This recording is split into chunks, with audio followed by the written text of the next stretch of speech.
Qué bueno que están con nosotros nuevamente. Hoy vamos a hablar de un tema fascinante que tiene que ver con cómo aprende el cerebro.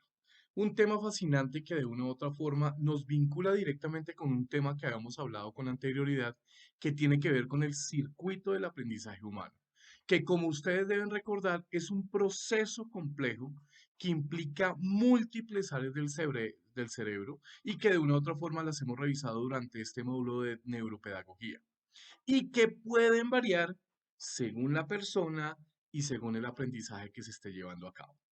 Entonces, teniendo en cuenta eso, se considera que el círculo de aprendizaje humano se compone de las siguientes etapas de las cuales vamos a hablar a continuación. Como ustedes lo pueden ver en la presentación, primero tiene que ver con la percepción, que como ustedes lo saben es cuando los sentidos captan información del entorno, como imágenes, sonidos, sensaciones físicas, hasta en algunos casos sensaciones sensoriales, valga la redundancia. El segundo punto está directamente relacionado a la atención. Ese proceso se da cuando el cerebro selecciona y concentra la atención en la información más relevante y descarta la irrelevante. Es por ello que en algunos casos la información que nos queda, valga la redundancia en la cabeza, es lo más relevante para una situación determinada.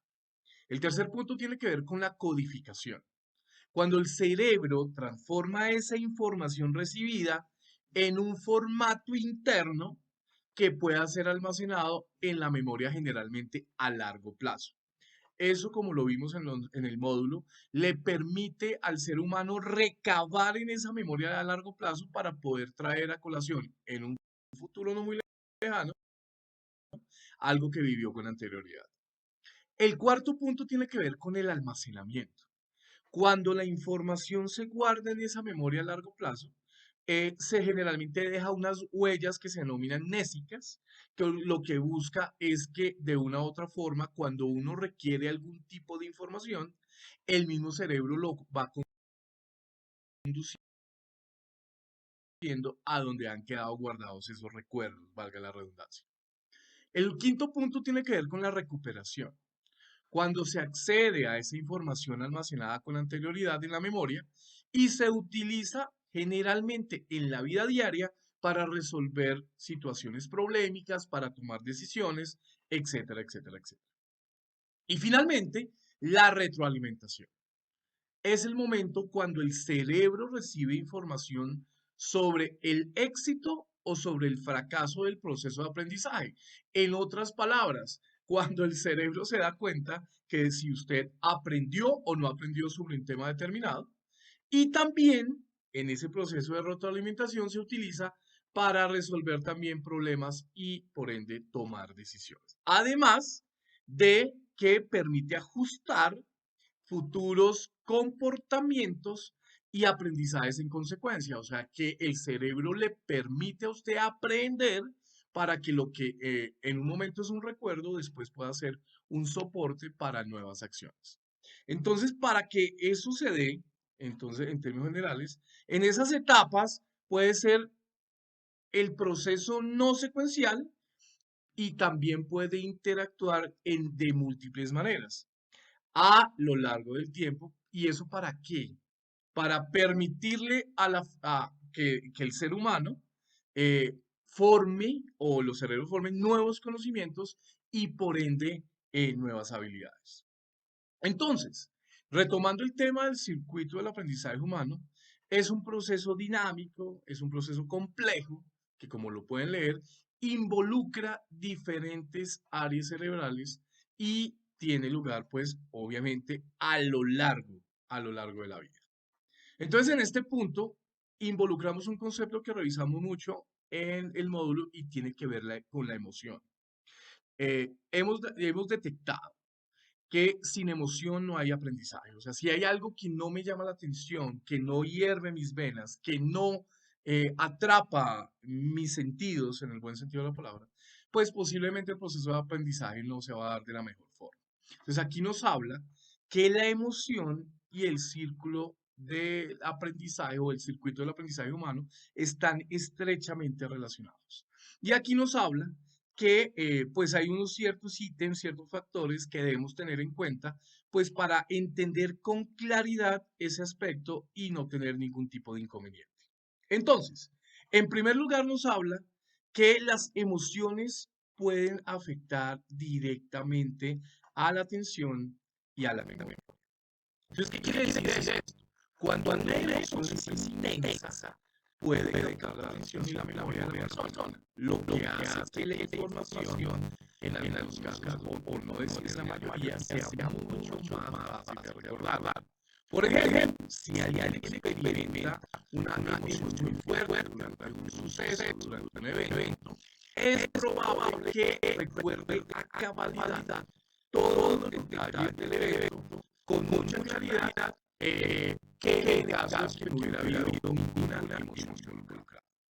Por otro lado, el proceso de la mente encadenar respuestas emocionales que ya lo hemos revisado. A medida que una persona aprende algo nuevo, puede experimentar emociones tales como la frustración, como la emoción, como la risa en algunos casos, como los aplausos. Y esas emociones pueden afectar, como ya la lo revisamos, la motivación que tiene o puede desarrollar una persona para seguir aprendiendo. Y puede ser un factor desequilibrante, para la capacidad que tenga esa misma persona para retener y aplicar información. No quiero quedar mal, pero muchos de nosotros estamos viviendo eso en algún momento determinado durante un curso que estamos haciendo en la actualidad, en la que para las personas es frustrante no entender lo que nos están explicando o por el contrario, no tener la herramienta clara y concisa para poder desarrollar las actividades. Por otro lado, el cerebro humano tiene un sistema de recompensa que puede ser activado cuando una persona aprende, pero generalmente aprende algo nuevo. Cuando el cerebro se siente recompensado, puede ser más propenso a seguir aprendiendo y a retener información. En resumen, eh, podemos definirlo, podemos determinarlo sin ningún tipo de inconveniente, que la emoción y el círculo del aprendizaje están estrechamente interconectados debido a que las emociones pueden afectar la capacidad del cerebro para procesar y retener información. Y ese proceso de aprendizaje en sí mismo puede desencadenar respuestas emocionales que pueden influir en la motivación y directamente, como ya lo hemos dicho varias veces, en la capacidad que tienen las personas para retener información. Entonces, ya lo hemos dicho con anterioridad, todo eso puede ser direccionado, relacionado con el aprendizaje activo, en el cual ustedes pueden determinar 6 grandes aspectos que podemos tener en cuenta en los procesos. El primero, como ya lo sabemos, que tiene que ver con la emoción y con la motivación, es que los estímulos percibidos, los sentidos, ayudan al aprendizaje activo. Que ayuda también al aprendizaje activo, que los niveles de atención de la persona que recibe la información sean altos, o que sean amigos, o que estén en la misma disposición de. Tercero, los mecanismos de repetición de la información en la memoria del autor y a la narración. Deben estar activos, porque si no, pues, independientemente de toda la información que usted trate de decir o trate de hablar, trate de entender, pues realmente no la va a poder manejar de la mejor forma, porque pues, obviamente es un inconveniente en ese proceso. También nos habla de que la generación de un nuevo conocimiento con información capturada o almacenada. Realmente, cuando hay un aprendizaje activo, es cuando se logra un conocimiento al pie de la letra. El nivel de motivación tiene que ser excelente para convertir esa información que recibe del entorno de los demás compañeros, por ende de materiales que se utilizan en el curso y por ende del instructor o del profesor, pues obviamente debe permitir que el conocimiento adquiera sin ningún inconveniente. Y finalmente, la necesidad de comprender a nivel neurológico los procesos que llevamos al interior de nuestro cerebro para así poder entender por qué hay unas personas que aprenden de una manera y otras de otra. Ahí entramos en un mundo maravilloso y que de una u otra forma es el soporte de nuestro módulo que tiene que ver con la neuropedagogía. Y como ustedes lo pueden revisar ahí, esta neuropedagogía es la ciencia que estudia cómo el cerebro aprende, procesa y retiene información de una manera efectiva. Entonces, ¿qué nos quiere decir el concepto? Pues lo que nos busca decir es que el cerebro, de una u otra forma, aprende a través de circuitos neuronales que se activan cuando procesamos información nueva. Eso ya lo sabemos. Después de una experiencia de aprendizaje, el cerebro ajusta esos circuitos para que la información sea almacenada de una manera mucho más eficiente. Esto se logra a través de la formación de nuevas conexiones neuronales y el fortalecimiento de las existentes, teniendo como soporte, que ya lo hemos dicho muchas veces, en que generalmente cuando nacemos tenemos la capacidad de tener 85 mil millones de neuronas y cuando morimos también. Entonces, ese proceso se lleva a cabo en ese ítem para que ustedes lo tengan presente.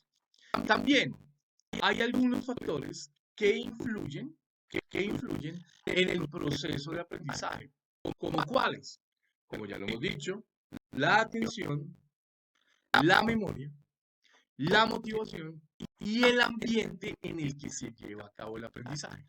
Ustedes lo deben saber que a veces uno está impartiendo formación, es un tema enriquecedor, es un tema maravilloso, pero por ejemplo debería ser explorado, debería ser explayado, digámoslo así, en un ambiente abierto, al aire libre, por dar un ejemplo, y algunos compañeros, o posiblemente yo me puedo incluir, preferimos dar esa información o impartir esa formación en un ambiente cerrado.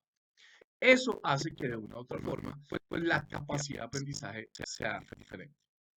Asimismo, como ya lo dije en un momento determinado, la plasticidad cerebral puede influir en la capacidad de aprendizaje y también necesariamente una condición que nos afecta desde que somos muy pequeños y es la edad. Entonces, aquí nos dice que la neuropedagogía utiliza conceptos, conocimientos de la neurociencia. Entonces, ¿para qué carajos?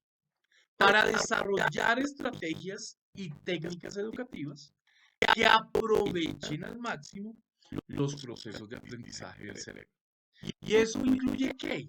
Pues, como ya también lo hemos revisado en el módulo, el uso de métodos prácticos, el refuerzo positivo generalmente, en algunos casos la enseñanza personalizada y también la implementación de ambientes de aprendizaje adecuados como el que yo acabé de explicar con anterioridad. Entonces, ya para finalizar, pues podemos tener una noción someramente de cómo aprende nuestro cerebro. Para nosotros siempre ha sido un verdadero placer contar con su audiencia. Muchas gracias por su atención y esperamos verlo en una próxima oportunidad. Muchas gracias.